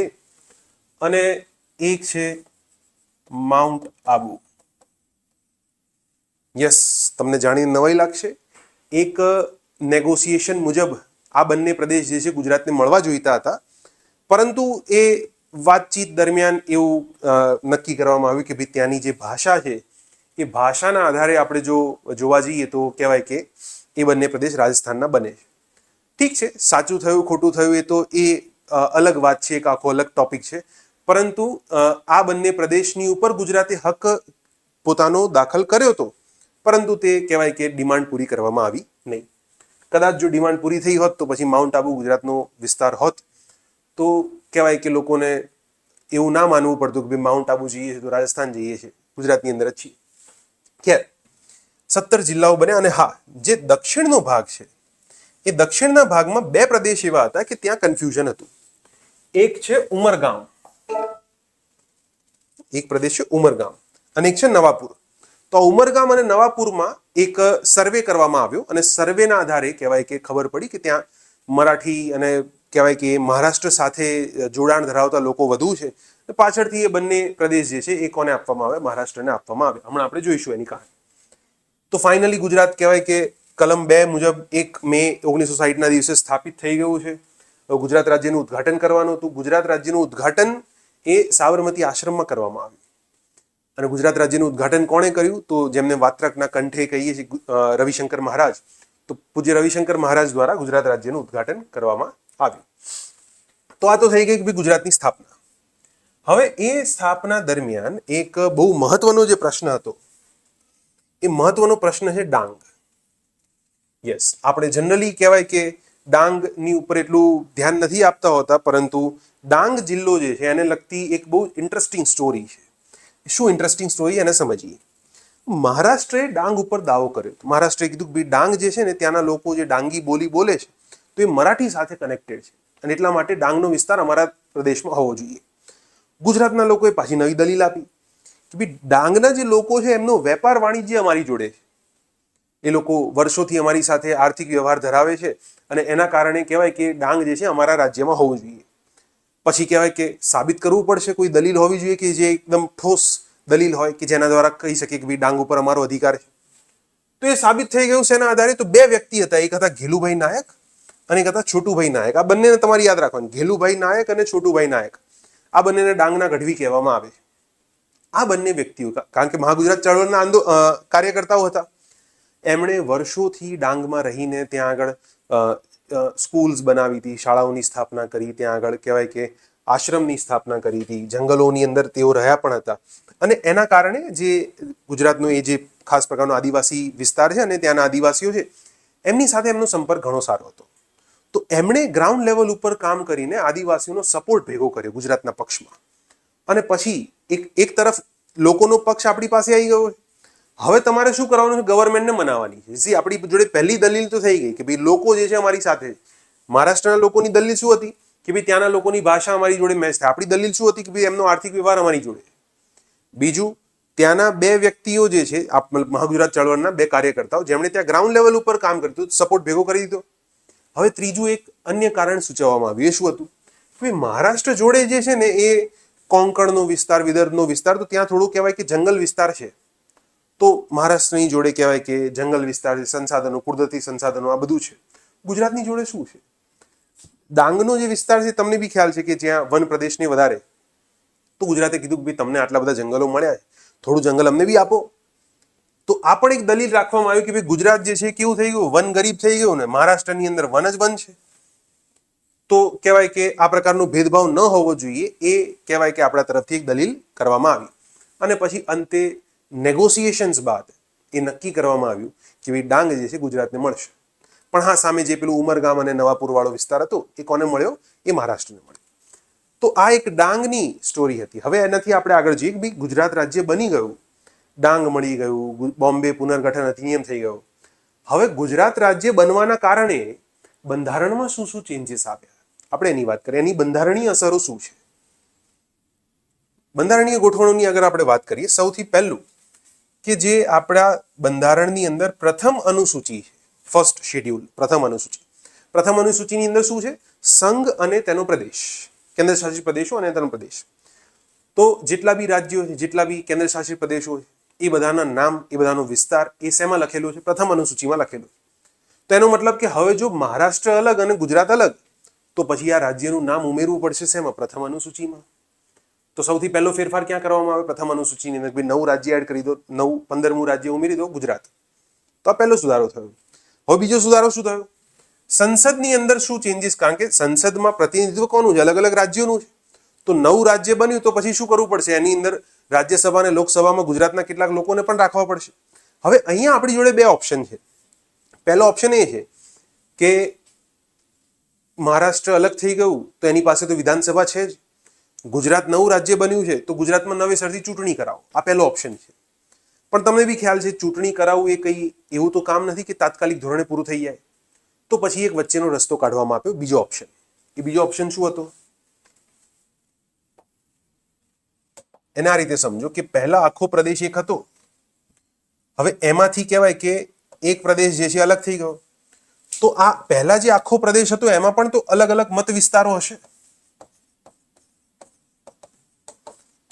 તો હવે આજે વિભાજન થયું તો ગણી લો કે અહીંયા કેટલા મત વિસ્તાર છે, અહીંયા કેટલા મત વિસ્તાર છે.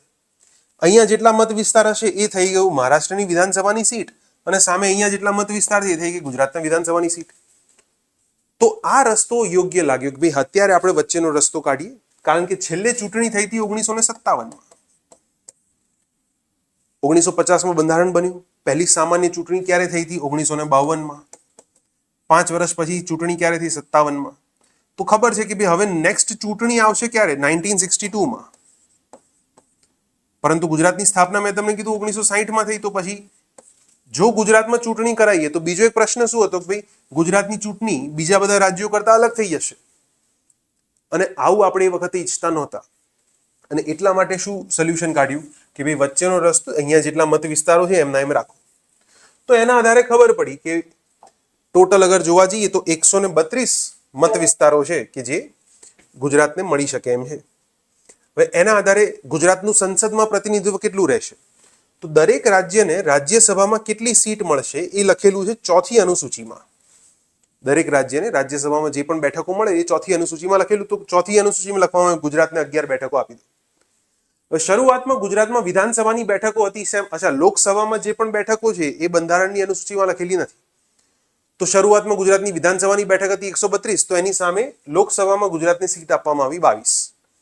સમયાંતરે આજે અગર આપણે જોઈએ તો ગુજરાતની વિધાનસભાની બેઠકો કેટલી 182. તો સમયાંતરે આ 22 પણ વધારો થશે.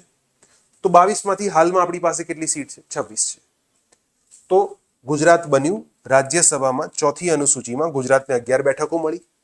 ગુજરાત જ્યારે બન્યું લોકસભામાં શરૂઆતમાં આપણને 22 બેઠકો મળી. સમયાંતરે સીમાંકન થયું અને સીમાંકનના આધારે આપણને કેટલી સીટ મળી? 26 સીટ મળી. હવે આ તો થઈ ગયું કે ભાઈ કેન્દ્રીય કક્ષાએ બંધારણમાં શું થયું, સંસદમાં શું થયું. હવે આપણે વાત કરીએ પાછા ગુજરાતમાં આવી જઈએ. ગુજરાતમાં શું થયું?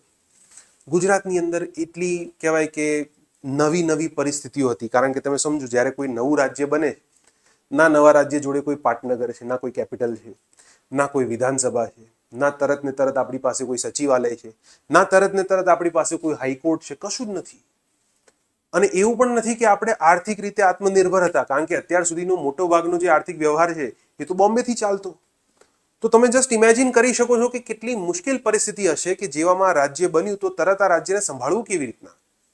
પરંતુ તેમ છતાં પણ શરૂઆતમાં અગર હું સંસ્થાકીય સ્થાપત્યોની વાત કરું તો 3 બાબતો ઉપર ધ્યાન આપવામાં આવ્યું. સૌથી પહેલા એ જે એક્ટ હતો, બોમ્બે રીઓર્ગેનાઇઝેશન એક્ટ, તો એની અંદર હતી સેક્શન 28, જેના હેઠળ ગુજરાત હાઈકોર્ટની સ્થાપના કરવામાં આવી. You will be surprise to know કે ગુજરાત હાઈકોર્ટ જ્યારે બની સૌથી પહેલી વાર, તો ગુજરાત હાઈકોર્ટને બિલ્ડિંગ મળ્યું ઓલ ઇન્ડિયા રેડિયોનું આકાશવાણી. તો જે સૌથી પહેલી ઉચ્ચ અદાલત હતી એ ક્યાંથી ચાલતી? ઓલ ઇન્ડિયા રેડિયો, જે અમદાવાદની અંદર કેટલાક લોકોને ખબર હશે આકાશવાણીનું કેન્દ્ર છે. જે લોકો અમદાવાદના જ છે એમને ખબર હશે કે આપણા ત્યાં એક બિલ્ડિંગ જોવા મળે છે old high court, right. Old high court પણ પછી બની. એની પહેલા શરૂઆતમાં આપણી હાઈકોર્ટ ચાલતી હતી ઓલ ઇન્ડિયા રેડિયોમાંથી. તો પહેલી હાઈકોર્ટ ત્યાં બની. બીજું, ગુજરાતમાં વિધાનસભા બની. વિધાનસભા કેવી રીતના બની? મેં તમને કીધું, ટ્રાન્સફર કરવામાં આવી કે ભાઈ જે મહારાષ્ટ્રની વિધાનસભા હતી એના 132 સભ્યો ક્યાં ટ્રાન્સફર થઈ ગયા? ગુજરાતમાં. ગુજરાતની પાસે વિધાનસભા તો હતી નહીં પહેલા. તો પહેલી જે ગુજરાતની વિધાનસભા છે ક્યાંથી ચાલી? અમદાવાદની અંદર એક છે સિવિલ હોસ્પિટલ. સિવિલ હોસ્પિટલની ઓપીડી માંથી વિધાનસભા ચાલતી. ઓપીડી ની અંદર સીએમ ઓફિસ બનાવવામાં આવે, સીએમઓ. અને પછી ત્યાંથી કહેવાય કે વિધાનસભા જે છે ચલાવવામાં આવતી. શરૂઆતમાં એટલી તકલીફો પડી શરૂઆતની જે પહેલી ગવર્મેન્ટ, કારણ કે હોસ્પિટલની ઓપીડી માંથી તમારું સચિવાલય ચાલે, વિચાર કરો. તો વિધાનસભા બનાવવામાં આવી, નો ડાઉટ. પછી ધીરે ધીરે કહેવાય કે ગાંધીનગરનો વિકાસ થયો, હમણાં આપણે જોઈશું. હા, ત્રીજું, ગુજરાત જાહેર સેવા આયોગ, જેને આપણે જીપીએસસી કહીએ, જીપીએસસી બનાવવામાં આવ્યું. હવે શું થશે? જે ગુજરાતનો વિસ્તાર હતો એ ગુજરાતના વિસ્તારની અંદર જેટલા પણ જીએએસ અધિકારીઓ, જેને આપણે ગુજરાત એડમિનિસ્ટ્રેટિવ સર્વિસ કહીએ, તો ગુજરાતના જેટલા સિવિલ સર્વન્ટ હશે, હવે એ જીપીએસસી હસ્તક આવી ગયા. તો હવે એમનું કેડર ચેન્જ થઈ જશે. એ કયા અધિકારીઓ કહેવાશે? એ ગુજરાત કેડરના અધિકારીઓ કહેવાશે. તો સિમ્પલ, જેમનું પોસ્ટિંગ અહીંયા હતું આ વિસ્તારોમાં, એ ઓટોમેટિકલી શેને સોંપી દેવામાં આવે? ગુજરાતને સોંપી દેવામાં આવે. આ બધું કાર્ય કોણે કર્યું? હમણાં આપણે એમને પણ થોડું થેન્ક યુ કહેવાનું છે વિડીયોના અંતમાં. એના પછી એક વાત, ચલો નિર્માણ થઈ ગયું ગુજરાતનું, હવે શું? તો હવે સૌથી પહેલા તો કોઈ ચીફ મિનિસ્ટર જોઈએ છે. અગેન મેં તમને હમણાં જ કીધું કે પહેલા તો ચૂંટણી થઈ નથી. જે વ્યક્તિઓ 132 અહીંયા ટ્રાન્સફર થયા એમાંથી જ કોઈને ચીફ મિનિસ્ટર બનાવવો પડશે. તો એમાંના એક વ્યક્તિ હતા ડોક્ટર જીવરાજ મહેતા, જે બન્યા ગુજરાતના સૌથી પહેલા મુખ્યમંત્રી. હવે પ્રશ્ન છે કે સર, ડોક્ટર જીવરાજ મહેતા કેમ? ચૂંટણી થઈ હોય તો ચલો અલગ વાત છે, પરંતુ અહીંયા તો ચૂંટણી નથી થઈ, તો આમને જ કેમ પસંદ કરવામાં આવે? એની પાછળના 3 કારણો. પહેલું કારણ, એક તો ડોક્ટર તરીકેની એમની છબી સારી હતી, સારા એવા જાણીતા ડોક્ટર હતા. એવું નથી કે ડોક્ટર તરીકે જાણીતા હતા, એ પણ છે કે ભાઈ એમણે ગ્રાઉન્ડ લેવલ ઉપર, મેં તમને હમણાં કીધું કે સમિતિની અંદર ગુજરાતનો પક્ષ રાખવાવાળા મુખ્ય વ્યક્તિ કોણ હતા? ડોક્ટર જીવરાજ મહેતા હતા. તો એમને થેન્ક યુ બને છે કે ભાઈ તમે અમારો પક્ષ ત્યાં સમિતિમાં મૂક્યો, સમિતિએ રિપોર્ટ આપ્યો, અને ફાઇનલી એ સમિતિના રિપોર્ટના આધારે બોમ્બે રીઓર્ગેનાઇઝેશન એક્ટ આવ્યો. બીજું કારણ કે તેઓ ગાંધીજીના પણ પર્સનલ ડોક્ટર હતા, ગાંધીજીની નજીકના વ્યક્તિ હતા, અને ગુજરાતમાં ગાંધીજીનું મહત્વ છે, અને એના કારણે ગાંધીજીના કારણે એમનું પણ મહત્વ હતું. ત્રીજું સૌથી મહત્વપૂર્ણ કારણ કે જેમણે બરોડાના દીવાન તરીકે કામ કર્યું, ડોક્ટર જીવરાજ મહેતાએ બરોડાના દીવાન તરીકે કાર્ય કર્યું. અને બરોડાના દીવાન તરીકે એમણે જ્યારે પોતાની ભૂમિકા ભજવી તો એમાં જે સૌરાષ્ટ્રની અંદર અનેક પ્રકારના દેશી રજવાડાઓ હતા એ દેશી રજવાડાઓને ભેગા કરવામાં એમની બહુ મહત્વપૂર્ણ ભૂમિકા હતી. તો સૌરાષ્ટ્રની એકતા પાછળ પણ એમનો ખૂબ જ મહત્વપૂર્ણ રોલ છે અને આ કારણોસર એમને ગુજરાતના પ્રથમ મુખ્યમંત્રી બનાવવામાં આવ્યા. હવે મેં તમને હમણાં કીધું કે ગુજરાત નવું રાજ્ય બન્યું છે, તો આ નવા રાજ્યની અંદર કહેવાય કે કેટલીક આર્થિક તંગી ઊભી થઈ છે. બહુ જ પોસિબિલિટી હતી કે ગુજરાત જે છે એ થોડા ટાઈમની અંદર મહેસૂલ ખાધમાં આવી જાય, કારણ કે ખર્ચો, નવું રાજ્ય છે તો ખર્ચો તો ઘણો બધો થશે પણ સામે એટલી આવક છે નહીં, તરત ને તરત ઊભી નહીં થાય. તો પછી કેટલીક નેગોશિએશન દ્વારા વચ્ચેના રસ્તા કાઢવામાં આવ્યા. હવે વચ્ચેના રસ્તા ખૂબ જ મહત્વના, યાદ રાખજો. સૌથી પહેલું કે જે સેક્શન 51 અને 52 હતા બોમ્બે રીઓર્ગેનાઇઝેશન એક્ટની અંદર, તો એની અંદર સંપત્તિ અને જવાબદારીઓના વિતરણની જોગવાઈ કરવામાં આવી. એ સામાન્ય રીતે શું હતું કે જે 60% સંપત્તિ છે ને એ મહારાષ્ટ્રને મળી, 40% સંપત્તિ છે ને એ ગુજરાતને મળી. તો ફોર એક્ઝામ્પલ કે જે પણ એની અંદર ટ્રેઝરી છે તો ટ્રેઝરીની અંદર ફંડ છે તો ફંડ 60-40ની અંદર વહેંચવામાં આવશે. પછી જે પણ એસેટ છે, જે પણ મિલકતો છે તો મિલકતો 60-40ની અંદર વહેંચવામાં આવશે. તો આ રીતના કહેવાય કે વિભાજન કરવામાં આવ્યું મહારાષ્ટ્ર અને ગુજરાત વચ્ચે. આ પહેલી બાબત છે. બીજી બાબત એ છે કે અહીંયા આપણે એક પરિવાર વિશે હમણાં વાત કરીશું. તો એમણે નેગોશિએશન દ્વારા એ પણ વસ્તુ કહેવાય કે મહારાષ્ટ્ર પાસેથી અને કેન્દ્ર સરકાર પાસેથી સ્વીકાર કરાવડાઈ કે આવનારા 10 વર્ષ સુધી, કારણ કે અમે નવા પેદા થયા છીએ, તો 10 વર્ષ સુધી તમારે અમારું ધ્યાન રાખવાનું, કેન્દ્ર સરકાર અને મહારાષ્ટ્ર સરકારે.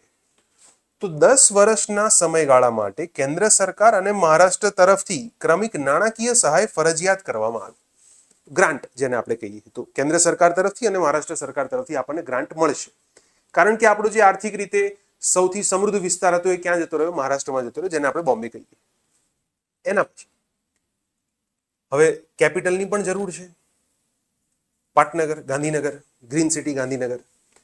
તો ગાંધીનગરના નિર્માણ માટે અથવા તો નવા પાટનગરના નિર્માણ માટે એક પરિવાર હતો એમ, જેમણે ગવર્મેન્ટની સાથે નેગોશિએશનમાં ઘણું ભાગ ભજવ્યું, જેને આપણે કસ્તુરભાઈ લાલભાઈ પરિવાર કહીએ છીએ. એમની નેગોશિએશનના આધારે આપણને એક બજેટરી એક્સ્ટ્રા ગ્રાન્ટ મળી. એક્સ્ટ્રા ગ્રાન્ટ શું હતી? 10 કરોડ ઇમિડિયેટલી આપવામાં આવશે, જેના આધારે ગાંધીનગર મતલબ એક પાટનગરનું નિર્માણ કરી શકાય. અને બાકીના 40 કરોડ જે છે એ 10 વર્ષની અંદર તમને સમયાંતરે આપવામાં આવશે. ટોટલ 50 કરોડની ગ્રાન્ટ મળી. 50 કરોડમાંથી 10 કરોડ ઇમિડિયેટલી અને 40 કરોડની ગ્રાન્ટ 10 વર્ષના સમયગાળાની અંદર સમયાંતરે આપવામાં આવશે. અને એના આધારે આપણે કહી શકીએ કે આપણા નવા પાટનગરનું નિર્માણ થયું. વિચાર કરો કે એ જે નવું પાટનગર આપણે પેદા થયા છીએ, આપણને શહેર તરીકે એક પાટનગર મળ્યું, એમાં આ નાણાકીય સહાયનો બહુ મોટો ભાગ છે. તો એમને પણ આપણે થેન્ક યુ કહેવું જોઈએ. અને એના પછી આ નિર્માણની અંદર બે મુખ્ય આર્કિટેક્ટની અગર આપણે બે પક્ષની વાત કરીએ, સૌથી પહેલા તો હું રાજકીય પક્ષની વાત કરવા માંગીશ કે ભાઈ જે પોલિટિકલ લેવલ ઉપર આ બધી નેગોશિએશન કરવાવાળા વ્યક્તિ હતા ડોક્ટર જીવરાજ મહેતા, એ તો છે જ કે ભાઈ એમણે ગુજરાતનો પક્ષ મૂક્યો. એમનાથી પણ પહેલા ઇન્દુલાલ યાજ્ઞિક કે જેમણે આ મહાગુજરાત ચળવળને એક પ્રાદેશિક સ્વરૂપ આપ્યું. અને એની સાથે સાથે આ વ્યક્તિને પણ આપણે થેન્ક યુ કહીએ, કારણ કે વાય.બી. ચૌહાણ એ ભલે મહારાષ્ટ્રના હતા, એ ભલે બોમ્બેનું પ્રતિનિધિત્વ કરતા, પરંતુ તેમ છતાં પણ એમના દ્વારા ગુજરાતી લોકોનો પક્ષ લેવામાં આવ્યો. તેમણે મહારાષ્ટ્રના લોકોને એટલી જ અપીલ કરી કે ભાઈ ગુજરાતી લોકો આપણા દુશ્મન નથી, તેઓ તેમનો હક માંગી રહ્યા છે. અને એક ટાઈમ એવો હતો કે જ્યાં મહારાષ્ટ્રના લોકોની અંદર એક પ્રકારની નફરત પેદા થઈ ગુજરાતી લોકો પ્રત્યે, અને એ વખતે વાય.બી. ચૌહાણ જે છે એમણે મહારાષ્ટ્રના લોકોને અપીલ કરી કે આપણે એમની જોડે દુશ્મનીનો ભાવ રાખવાનો નથી. તો એક બહુ મહત્વપૂર્ણ પગલું છે કે જે વ્યક્તિ એ પ્રદેશનું પ્રતિનિધિત્વ કરતો, તેમ છતાં પણ એમની અંદર ગુજરાતી લોકો પ્રત્યે એટલી જ સહાનુભૂતિ હતી. જ્યારે મતલબ બંને રાજ્યો અલગ થયા અને શરૂઆતમાં જે ગુજરાતી ઉદ્યોગપતિઓ હતા, હવે એમને ખબર પડી કે ભાઈ આ રાજ્ય જે છે એની કરતા આપણે આપણા રાજ્યમાં જઈએ પાછા, તો પછી ત્યાં આગળ કહેવાય કે અનેક લોકો એમને દુઃખપૂર્ણ વિદાય પણ આપી. તો એક રાજકીય પક્ષ છે એનો કે આ બંને વ્યક્તિઓએ સારો ભાગ ભજવ્યો. પરંતુ હજી પણ એક પક્ષ છે, ગુજરાતના સૌથી પહેલા ચીફ સેક્રેટરી, જેને આપણે મુખ્ય સચિવ કહીએ, ગુજરાતના સૌથી પહેલા ચીફ સેક્રેટરી વી. ઈશ્વરન. જેટલા પણ લોકો કયા આઈએએસ ઓફિસરને ગુજરાતમાં રાખવા, કયા લોકોને કઈ જવાબદારી સોંપવી, કયા લોકોને કયો વિભાગ સોંપવો કે જેથી કરીને વિકાસ જે છે બરાબર થઈ શકે શરૂઆતના ટાઈમે. તો આ બધું ટીમ મેનેજમેન્ટ કોણે કર્યું? વી ઈશ્વરન. અને એ હતા ગુજરાતના પ્રથમ મુખ્ય સચિવ. મેં અહીંયા એમના ફ્રેમ જે છે બ્લેન્ક રાખી છે, કારણ કે મારી મજબૂરી છે. એમનો એક પણ ફોટો ઇન્ટરનેટ ઉપર ક્યાંય ઉપલબ્ધ નથી. અહીંયાથી હું તમને એક મેસેજ આપવા માંગુ. મેસેજ એ છે કે ભાઈ, જે વ્યક્તિ સારું કામ કરે, કોઈ પણ સિવિલ સેવક જ્યારે સારું કામ કરે, સિવિલ સેવકની અંદર એક ઓળખ હોવી જોઈએ, એ મૂલ્ય હોવું જોઈએ, અને મૂલ્યને આપણે કહીએ છીએ એનોનિમિટી. એનોનિમિટી, જેને અનામિતા પણ કહીએ છીએ. મતલબ કે સિવિલ સેવક જ્યારે પણ કોઈ કામ કરે છે તો એ કામ એ વ્યક્તિની ઓળખ નથી, એ સરકારની ઓળખ છે. જ્યારે પણ એઝ અ સિવિલ સર્વન્ટ તમે કોઈ પણ કામ કરો છો તો એ કહેવાય કે રૂલમાં પણ લખેલું છે, સિવિલ સર્વિસ કન્ડક્ટ રૂલમાં પણ લખેલું છે. અને ઇવન તમારી અંદર પણ આ ભાવના હોવી જોઈએ કે ભાઈ, જો તમે આ કાર્ય કરી શક્યા તો એ સરકારે તમને સત્તા આપી એટલા માટે કરી શક્યા, તમારી પોતાની નથી સત્તા જે પણ છે. મતલબ કે તમે સત્તાના માલિક નથી, તમે ખાલી સત્તાનું એક માધ્યમ છો. અને એટલા માટે તમે જે પણ કામ કરો એની અંદર તમારી ઓળખ જે છે એ બહાર ન પડવી જોઈએ. સરકારની ઓળખ જે છે એના નામે તમે કાર્ય કરો. આને કહેવાય અનામિતા. આ એનું એક ઉત્કૃષ્ટ ઉદાહરણ છે કે ભાઈ, વ્યક્તિ પ્રથમ ચીફ સેક્રેટરી છે, આખું મેનેજમેન્ટ એણે કર્યું, બધા જ વિભાગોની અંદર પોર્ટફોલિયો એણે સોંપ્યા, અને એ વ્યક્તિનો ફોટો આજે ઇન્ટરનેટ ઉપર ક્યાંય ઉપલબ્ધ નથી. આ એક સારી બાબત છે, આ કોઈ ખરાબ બાબત નથી. તો આજના વિડીયોની અંદર આઈ હોપ આપણે જે પણ જોયું એ તમને બધાને પસંદ આવ્યું હશે. હવે વિડીયોના અંતમાં મારો એક સવાલ છે. સવાલ એ છે કે જો તમને આ વિડીયો પસંદ આવ્યો હોય તો આનો આપણે પાર્ટ 2 પણ, સેકન્ડ પાર્ટ પણ બનાવી શકીએ છીએ. સેકન્ડ પાર્ટની અંદર તમે જો ઈચ્છો તો આપણે ગુજરાત આઝાદ થયું ત્યારથી લઈને અત્યાર સુધી જેટલા પણ ચીફ મિનિસ્ટર આવ્યા ગુજરાતમાં, એમના દ્વારા કયા કયા પગલાઓ લેવામાં આવ્યા, એમણે કયા કયા રાજકીય પગલાઓ લીધા, એમણે કયા કયા સામાજિક પગલાઓ લીધા, કોના દરમિયાન શું સુધારાઓ આવ્યા, કયા પક્ષની સરકાર હતી, આ બધી બાબતો ઉપર પણ આપણે એક વિડીયો બનાવી શકીએ. તો જો તમને આ વિડીયો પસંદ આવ્યો હોય તો આ વિડીયોને લાઈક જરૂર કરજો. તમને આ વિડીયો જે પણ રીતે ગમ્યો હોય તો એની ઉપર કમેન્ટ જરૂર કરજો. તમારા અભિપ્રાયો તમે કમેન્ટમાં લખશો તો એનાથી અમને પણ ખ્યાલ આવશે કે અમે તમારા માટે કેવો કન્ટેન્ટ બનાવ્યું. અને જો તમને લાગે કે આ વિડીયો અન્ય લોકો માટે પણ યુઝફુલ છે તો એ લોકોને શેર જરૂરથી કરજો. Thank you.